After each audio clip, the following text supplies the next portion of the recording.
ഒന്നാം കേരള നിയമസഭ അധികാരത്തിൽ വന്നത് 1957 ആണ്. 57 ഗവൺമെൻറ് അതിൻ്റെ ഒന്നാം സഭ ചേരുന്നത് 1957 ഏപ്രിൽ മാസം 27 ആ നിയമസഭ ഏകദേശം 7 തവണയായിട്ട് 170 ദിവസമാണെന്ന് ചേർന്നത്.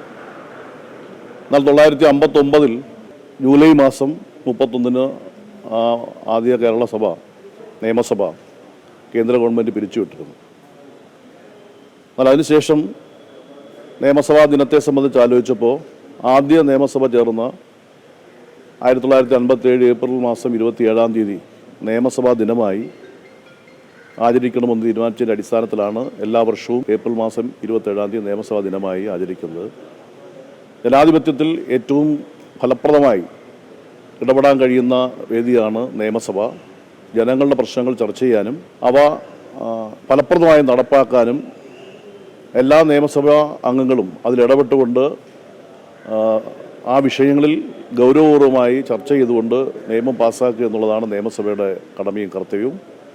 അത് തീർച്ചയായും ഇത്തരം നിയമസഭാ വേദികളിൽ വളരെ ഗൗരവമായിട്ടാണ്, പ്രത്യേകിച്ച് കേരളത്തിൽ നിയമസഭ ഇന്ത്യയിൽ ഏറ്റവും കൂടുതൽ നിയമസഭാ സമ്മേളനം നടക്കുന്ന സംസ്ഥാനമാണ് കേരളം.